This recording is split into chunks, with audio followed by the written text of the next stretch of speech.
ভাইরা আমার, এ নওজোয়ান তরুণেরা, 1929 সাল ছিল, যেই সময় ভারত পাকিস্তান বাংলাদেশ এক ছিল।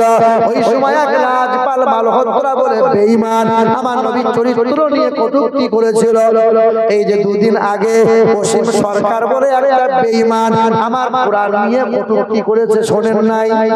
ফেসবুকে বড় গরম, ওই বেঈমান শয়তানটা বলছে কোরআন শয়তানে লিখেছে, কোরআন বল, কোরআন নিয়ে অবমাননা করে। বাংলার জমিনে পুলিশ প্রশাসন কিছু বলে না, বাংলার সরকার কিছু বলে না। ভাইরা আমার, একে একে বেঈমানরা রাত দিন ইসলামের আঙুল তোলে, মুসলমানদের আঘাত করে। মুসলমান ভাইরা আমার, কোন নেতা বলে মুসলমানদের কাছে ঝুলিয়ে এলো পাতারি কেলাও, কোন কোন নেতা বলে মুসলমানদের দাড়ি ধরে ছিঁড়ে দাও, কোন কোন নেতা বলে মুসলমানগুলোকে দেশ থেকে তাড়িয়ে দাও। তোমার বাপের দেশ, যত রক্ত তোমরা দিয়েছ তার চেয়ে 3 গুণ রক্ত আমরা মুসলমানরা দিয়েছি। এখনো ইন্ডিয়া গেটে মোটা মোটা করে লেখা আছে 92,000 স্বাধীনতা সংগ্রামীদের নাম। হিন্দু দিয়েছে, সাঁওতাল দিয়েছে, খ্রিস্টান, মুসলমান।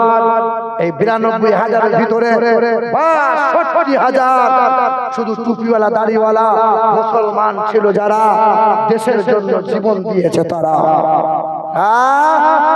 শোনেন নাই? মুর্শিদাবাদের বেলডাঙ্গায় এখন খুব ভাইরাল। কি হচ্ছে এখন? বলে বাবরের নামে মসজিদ কেন হবে? টাকা আছে মসজিদ করো, বাবরের নামে কেন হবে? বাবরকে নিয়ে এত চুলকানি কেন বাবা? বলছে বাবর হুমায়ুন, একদিন এদের নাম ধাম সব মুছে দেবো। খেপা বাবর ছিল, তার বংশধররা ছিল বলে তাজমহল পেলি, লাল কেল্লা পেলি, আকবর কেল্লা পেলি, হুমায়ুন কেল্লা পেলি, শহীদ মিনার পেলি, দিল্লি জুমা মসজিদ পেলি। বিদেশেরা আসে, কোটি কোটি টাকা ঢেলে যাচ্ছে, ভারত উপার্জন করছে। এত চুলখানি কেন বাপ? বড় কষ্ট লাগে। কদিন আগে ব্রিগেডে গীতা পাঠ হচ্ছিল,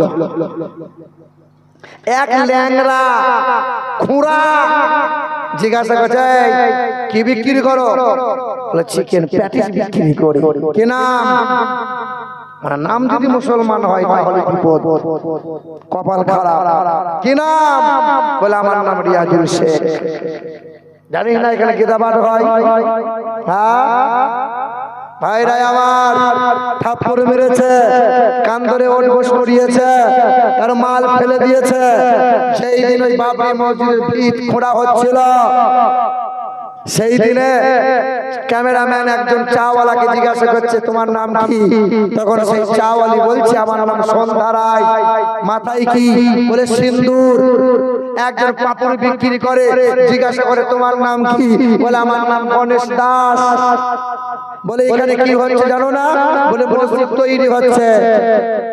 বলে মসজিদ হচ্ছে আর মুসলমানরা এখানে কত হাজার হাজার মানুষ সমাবেশ হয়েছে, তাই হিন্দু হয়ে ব্যবসা করতে আমাদের অসুবিধা হয় না। কত সুন্দর আদর্শ, ভালোবাসা, মানবতা। কিন্তু ভাই, মুসলমানদের নিয়ে এত কোনো চুলকানি হয়? কিন্তু বাবরি মসজিদ হচ্ছে, এতে আপনারা খুশি না নারাজ? খুশি। মসজিদ ভালো জিনিস, কিন্তু এটা যে গেম, এ গেম যে বিরাট গেম। জানেন মোটামুটি 44,000 ইট পড়ে আছে। 44,000 ইট নিবার জায়গা নাই। ওই রকম দুটো মসজিদ হবে, যে পরিমাণে সিমেন্ট, যে পরিমাণে বালু, যে পরিমাণে পাথর জড়ো হয়েছে, রাখার জায়গা নাই। হুমায়ুনের অ্যাকাউন্টের টাকা নাই, টাকা ভরে গেছে। কিন্তু আফসোস, এখনো মসজিদের কাজ শুরু হয় নাই। রিপাবলিক চ্যানেলে নেমন্তন্ন করে হুমায়ুন কবিরকে ডাকলো, আর হুমায়ুন কবির কি বললো জানো? মুসলমানরা যদি 90টা সিটে আমাকে জিতায়, তাহলে বাবরি মসজিদ আমি ঠাড়ো করে দেবো। কি বলে? এবার রাজনীতি আমরা করি না, রাজনীতি আমরা বুঝিও না, কিন্তু আমরা মুসলমান, মসজিদ ভালোবাসি, রাজনীতি অত ভালোবাসি না। মসজিদ নিয়ে রাজনীতি আমরা পছন্দ করি না। হোক আলহামদুলিল্লাহ। বাবা ছেলে ভাইরা আমার, এই দেশ সবার সমান অধিকার। দেশটা নয়তো কারো বাপের পিতা, করিবে মন চাহিলি যখন যেটা। দেশটা নয়তো কারো বাপের পিতা, করিবে মন চাহিলি যখন যেটা। দেশটা লক্ষ মায়ের ইজ্জতেরই দামে কেনা, মাটিতে মিশে আছে লাখ শহীদের রক্ত কোনা। শহীদের রক্তের দামে কিনা আমাদের সোনার ভিটা, তবে কেন অভ্যাস হলো বিদেশিদের চরণ চাটা। দেশটা নয়তো কারো বাপের পিতা, করিবে মন চাহিলি যখন যেটা। এদেশের মাটি হতে গন্ধ আসে ওই কালেমার, এদেশের মাটি হতে গন্ধ আসে ওই কালেমার। এদেশের আকাশ ছুঁয়ে রয় দাঁড়িয়ে কত মিনার। আজানের সুরে সুরে জীবন যাদের গড়ে ওঠা, আজানের সুরে সুরে জীবন যাদের বেড়ে ওঠা। এদেশে জালিমদের এত কেন ঘন ঘাটা। দেশটা নয়তো কারো বাপের ভিটা, করিবে মন চাহিলি যখন যেটা। আচ্ছা, আপনার এলাকায় হিন্দু মুসলমানের মিল আছে না নাই? মিল আগামীতে আমরা রাখবো। ওরা রাজনীতি, ওরা হিন্দু মুসলমানের দাঙ্গা লাগাবে। শোনেন, রাজনীতি নেতারা ব্রেন ওয়াশ করে হিন্দু মুসলমানের দাঙ্গা লাগাবে। 26শে ভোট, সেই জায়গায় আমরা পা দেবো না। 10 বছর আগে আপনি দেখেন, মন্দিরে ঘন্টা হয়েছিল, মসজিদে হয়েছিল আজান, কত সুন্দর মিল ভালোবাসা ছিল। যত দিন যাচ্ছে এই মিল, এই সম্প্রীতি নষ্ট হচ্ছে। অনেক দামের দেশ, রক্ত ঘামের দেশ, মায়ার বদন বড় বেশি। হিন্দু মুসলমান, বৌদ্ধ বা খ্রিস্টান, আমরা সকলেই তো ভারতবাসী। কেন এত সংঘাত, কেন কিসের বিবাদ? ভাই ভাই রাখো হাত হাতে, সমরে পক্ষপাতী হয়েছে ষষ্ঠ জাতি। নজির দেখাও আজ দুনিয়াতে। জোরে বলেন নারে তাকবীর। একটু জোরে বলতে হবে, নারে তাকবীর, নারে তাকবীর। আল কোরআনের আলো, আল হাদিসের আলো, দিন ইসলাম, দিন ইসলাম, খাজা কা হিন্দুস্তান। নারে তাকবীর, নারে রিসালাত। দরুদ শরীফ পড়েন আল্লাহুম্মা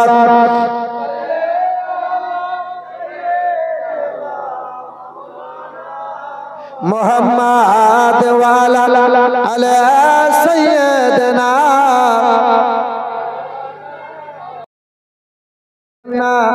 বলেন তো বাবা, একটা বই লিখলো রাজপাল মালহোত্রা, ওই বইটার নাম দিল রঙ্গিলা রসুল। ওই বইয়ের ভিতরে নবীর শান নিয়ে কটূক্তি করলো। ওই বইয়ের ভিতরে লিখলো মুহাম্মদ লম্পট, মুহাম্মদ চরিত্রহীন। আচ্ছা, এই কথা কেউ বলবে আর আমরা মেনে নেব?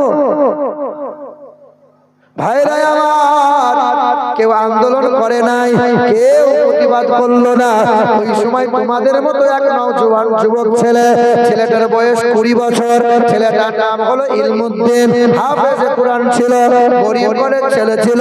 মায়ের সামনে দৌড়ে গেল, ও জনম দুঃখিনী মা, মেনে নেওয়া যায় না। আমার মা বাবাকে গালমন্দ করলে হয়তো আমি সহ্য করে নেব, আমাকে কেউ এক থাপ্পড় মারলে পরে হয়তো আমি মেনে নেব। আমার আল্লাহ নিয়ে, আমার নবী নিয়ে, আমার কোরআন নিয়ে কেউ উল্টো পাল্টা কথা বলবে না। না, নবী আমার জান, নবী আমার প্রাণ, নবী আমার ঈমান, এ কথা মেনে নেওয়া যায় না। মা বড় নেককারিনী ছিল।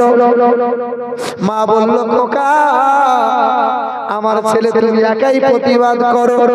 মা যদি নেককারিনী হয় সন্তান হবে আল্লাহওয়ালা, মাটি যদি ভালো হয় গাছ হবে ভালো, ঠিক কি না? আর গাছ যদি ভালো হয় ফল ফলন হবে।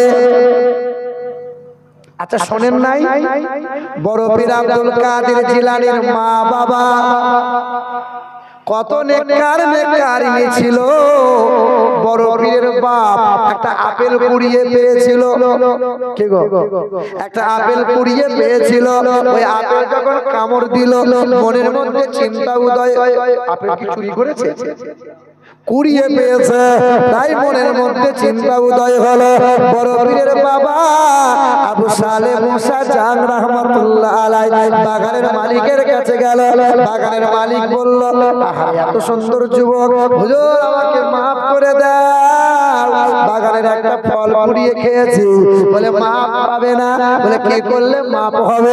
বলে 12 বছর এই বাগানের সেবা করা লাগবে। 12 বছর সেবা করে নিল। ঘটনা শুনেন নাই?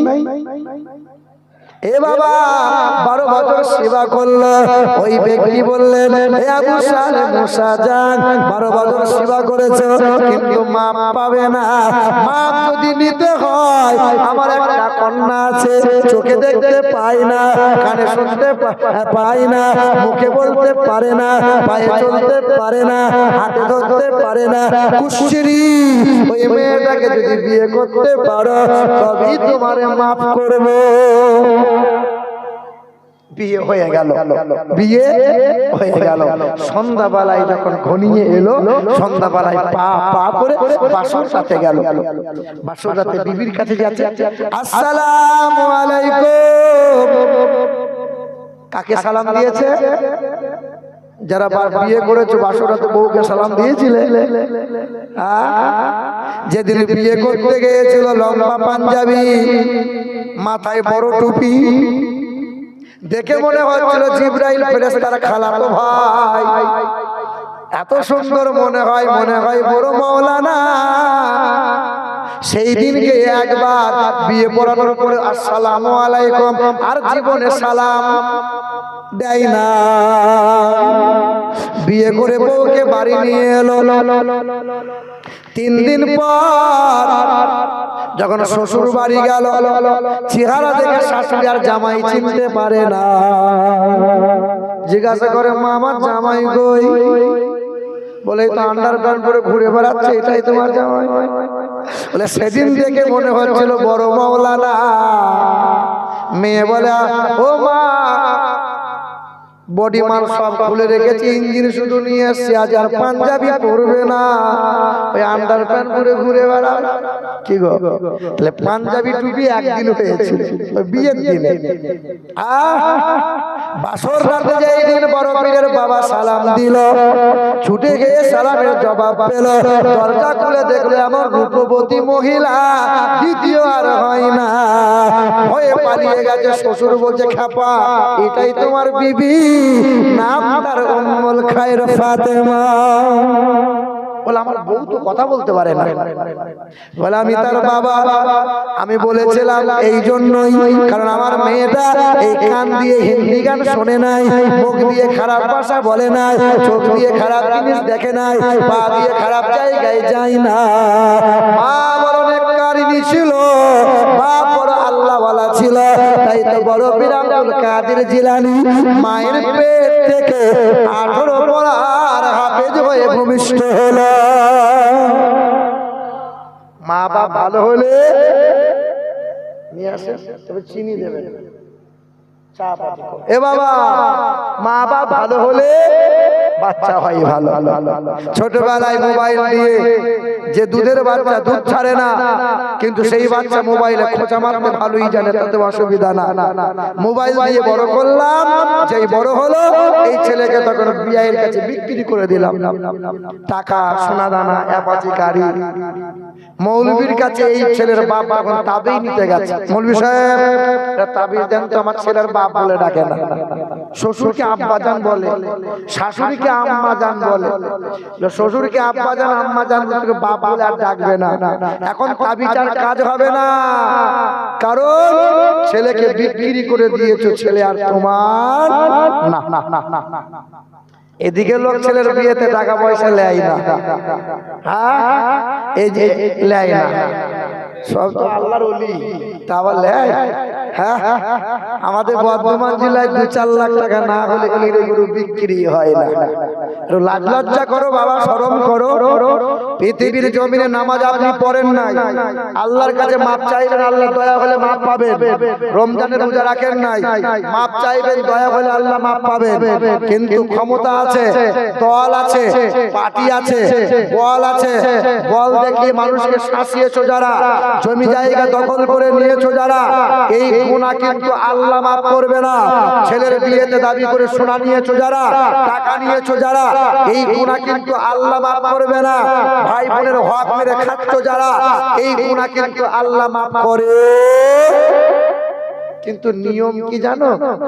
সমাজের লোক যদি মারা যায় তখন ইমাম সাহেব জানাজার ময়দানে দাঁড়িয়ে যায়, কানে কানে ফুসফুস করে শিখিয়ে দেওয়া হয়, মৌলভী সাহেব একটু মাপ চেয়ে এলেন। আপনাদের এলাকায় হয় না। ইমাম সাহেব কি বলে? আসসালামু আলাইকুম, কোদালের বাপ লোক ভালো, যদি কোনো ভুল ত্রুটি করে থাকে সবাই আল্লাহর রাস্তায় মাফ করে দাও। বলে কি বলে না? মাপ চাই না। আর যে লোকটা উপর হয়ে মানে মুড়ে পড়ে আছে ওই লোকটার জন্য মৌলভী সাহেব মাপ চাইছে। যে লোকটা কত মেয়ের জীবন ধ্বংস করে এলো, যে লোকটা বিয়ের গলায় বাঁশ দিয়ে এলো, যে লোকটা ভাই বোনের সম্পত্তি মেরে নিয়ে এলো,